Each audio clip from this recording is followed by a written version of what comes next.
Hello, my friends, and welcome to Hidden Scriptures Word Study Commentary number 176.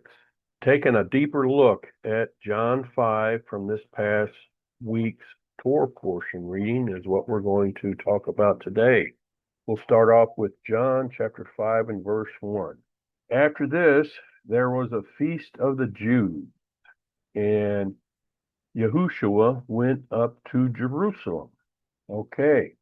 So what is this phrase, a feast of the Jews, all about? Yohanan, we know him as John, along with everyone else, would have known precisely which feast this was.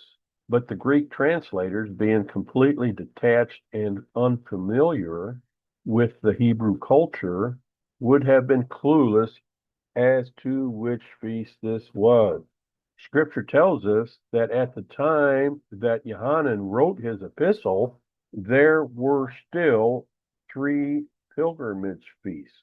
And we have a sampling of these three pilgrimage feasts in these scripture references in the Torah right here.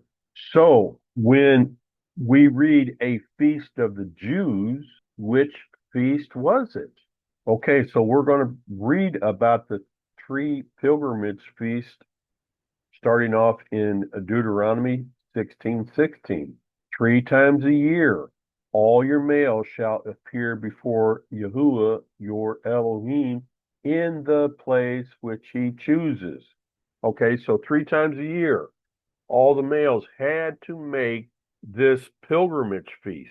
The first feast was the Feast of Unleavened Bread, the Feast of Weeks, and the Feast of Tabernacles. And they shall not appear before Yahuwah empty-handed. So 3 times a year, three pilgrimage feasts, all the males. Now we're going to read the same passage from the Amplified. 3 times a year, all your males shall appear before Yahuwah your Elohim in the place which he chooses.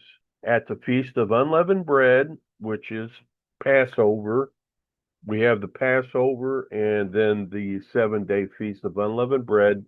They're together. They're the same thing. At the Feast of Weeks, which is Pentecost or Shavuot, we'll see that here directly. And at the Feast of Booths, Tabernacles, Sukkot. And they shall not appear before Yahuwah empty-handed. Okay, the Tree of Life version gives us the Hebrew names of this feast, of these feasts. Okay, so the Tree of Life version. 3 times a year, all your males shall appear before Adonai Yahuwah, your Elohim, in the place he chooses. At the Feast of Matzah, which is unleavened bread, the Feast of Shavuot, which is Pentecost, the Feast of Weeks, and the Feast of Sukkot, which is Booths or Tabernacles. No one should appear before Adonai Yahuwah empty-handed.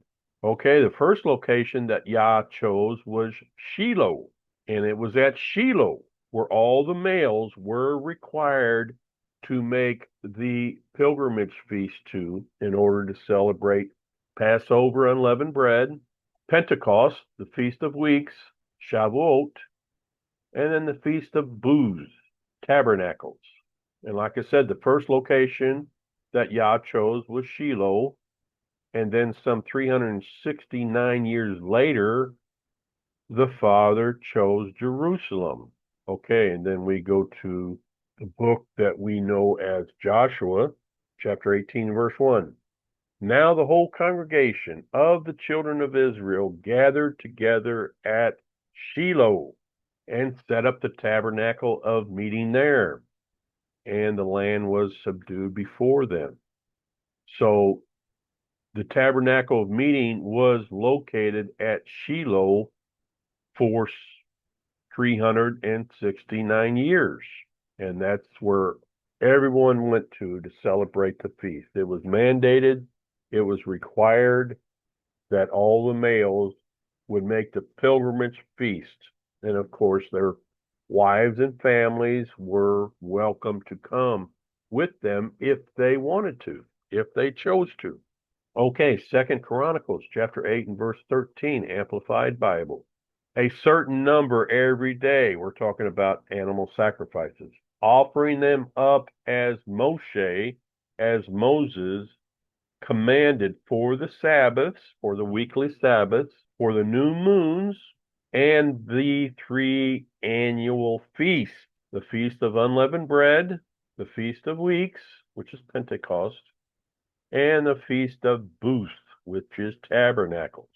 So when the Greek translators rendered this verse as the Feast of the Jews, this verse of John chapter 5 and verse 1, which feast of the 3 are we talking about?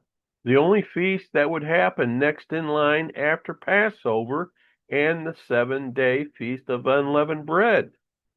Okay, so in John chapter 2, verses 13 and verse 23, and then John chapter 4 and verse 45, we read about the Passover and the 7-day Feast of Unleavened Bread. Then in John chapter 5 and verse 1, we read about a feast of the Jews. Well, which feast is this? Well, it's the next in line, which would be the Feast of Pentecost, the 1-day pilgrimage Feast of Weeks, because that is the next in line. The Feast of the Jews can be none other than the 1-day pilgrimage Feast of Shavuot, the Feast of Weeks, what we were raised to call the Day of Pentecost. All right, Acts chapter 2 and verse 1, New King James Version. When the day of Pentecost, which is the Feast of Weeks, the Feast of Shavuot, had fully come, they were all in one accord in one place. Okay, this is talking about everyone was at Solomon's porch, okay, also referred to as Solomon's portico. This was the location where the Messiah always taught from.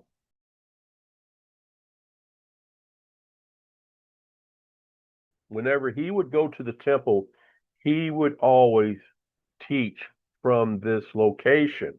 And of course, after the Messiah was resurrected, the assembly, the followers of the Messiah, the disciples, the apostles, and all the assembly, all the women, everyone, they would assemble and be in one accord at the location where the Messiah would always locate himself in order to teach.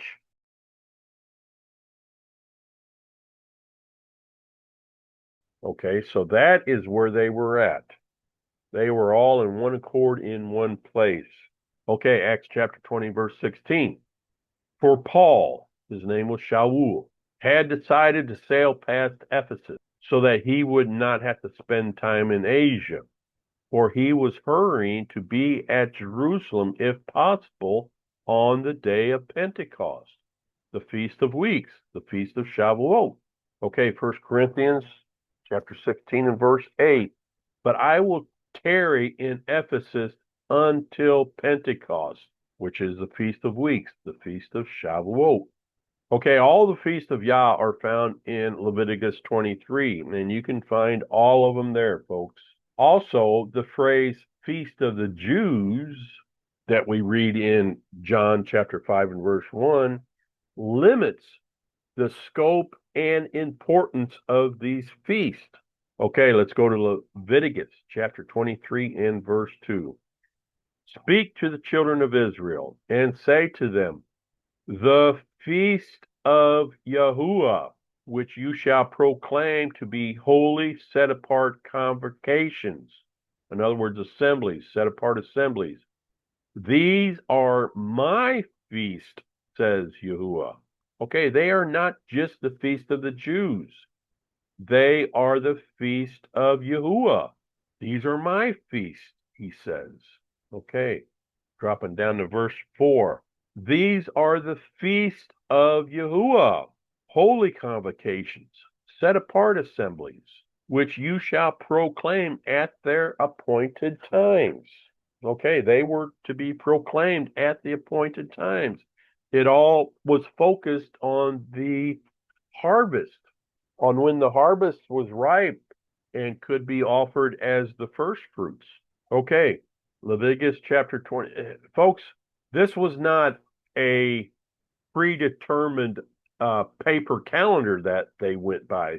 They went by the barley harvest. Okay. This was, we have to remember, this was an agricultural society. This was an agricultural community back then. So that's why it says, which you shall proclaim at their appointed times every year. And of course, that depended on the harvest. Okay, verse 37. These are the feast of Yahuwah. These are not just the feast of the Jews.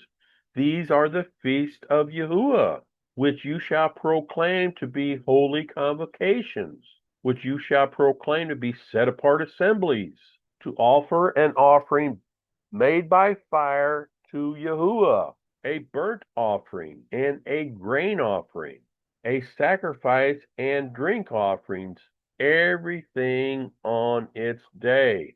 Okay, verse 44. So Moses declared to the children of Israel the feast of Yahuwah. These were not just the feast of the Jews. These were the feast of Yahuwah. Also, when we see the phrase feast of the Jews, it can't help but give modern day Gentiles, and I use the term Gentiles as non-native born Israelites. It can't help but give modern day Gentiles the impression that they were not included in the celebration of these feasts, which of course is not true, is not the case. They were included. Gentiles were included. Exodus chapter 12, starting off in verse 47. All the congregation of Israel shall keep it when a stranger, which is referring to a Gentile, dwells with you and wants to keep the Passover and the Feast of Unleavened Bread to Yahuwah, let all his males be circumcised, and then let him, the Gentile, the circumcised Gentile, and then let him come near and keep it. Let him come near and keep Passover unleavened bread, and he shall be as the native of the land, for no uncircumcised person shall keep it. So the Gentiles, the Father permitted them to celebrate Passover and unleavened bread as long as the males were circumcised. Okay, verse 49.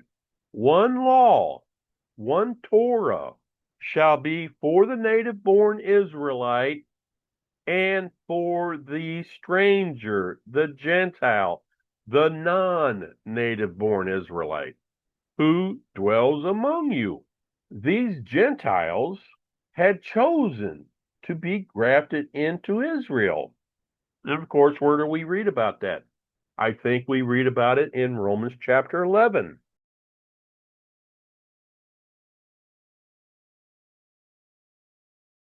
About being grafted in. And also in Ephesians chapter 2, we read about Gentiles who have come by faith and trust to the Messiah. They become a part of the commonwealth of Israel.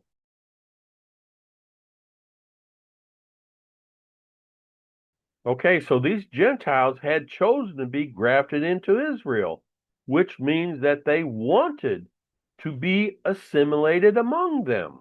Remember what the Gentile Ruth told her Hebrew mother-in-law Naomi?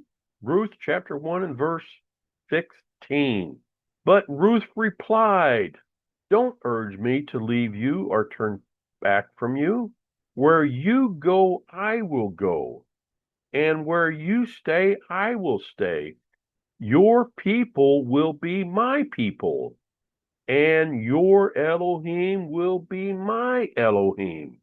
Ruth, that's such a beautiful story. Oh, and Ruth, not only was she a Gentile, but she wound up being the great grandmother of King David. Okay, in writing to the assembly in Greece, Paul said this concerning the feast of Passover and unleavened bread. 1 Corinthians chapter 5 and verse 8.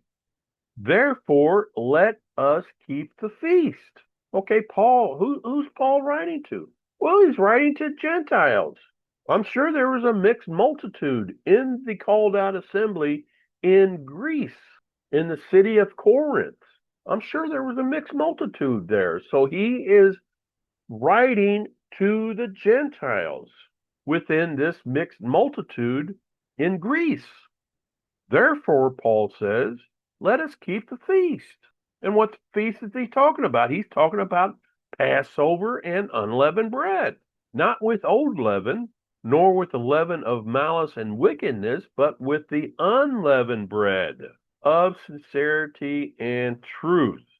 While these feasts have little to no importance with today's antinomian Christian, they're too busy celebrating the pagan holidays.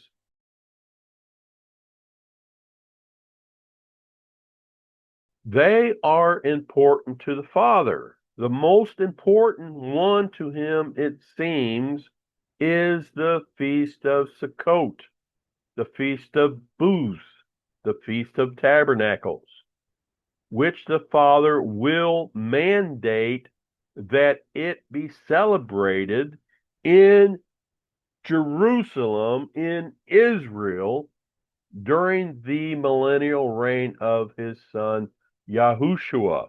And we read about this in Zechariah chapter 14, verses 16 through 19. Then the survivors from all the nations, all the Gentile nations that have attacked Jerusalem, will go up year after year when the dust settles to worship the King, Yahuwah Almighty, Yahuwah of his hosts, and to celebrate the Feast of Tabernacles, the Feast of Sukkot, the Feast of Booths.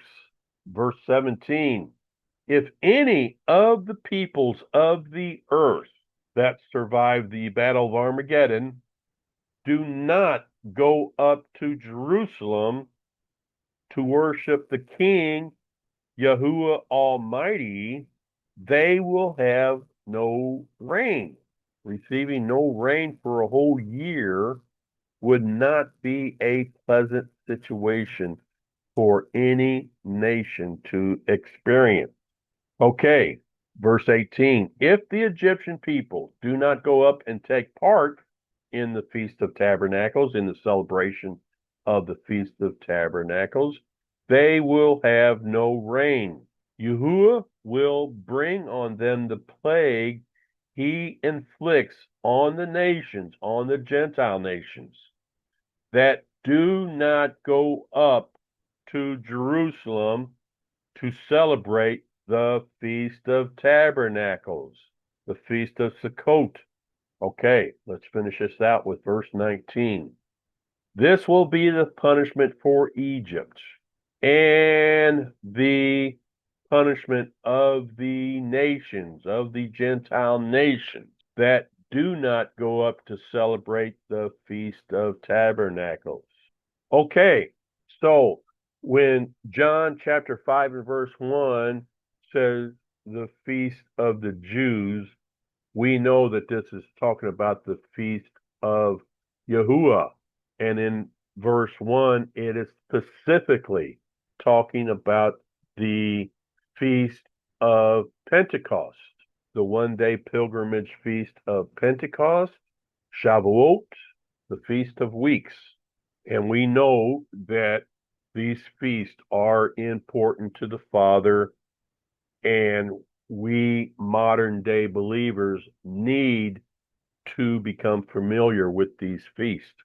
Okay, everyone, I will leave it here for today. I love you guys, and I very much appreciate you being here and watching. It really means a lot to me, and we will be with you again in our next Hidden Scriptures Word Study Commentary. Take care, and I hope to see you then.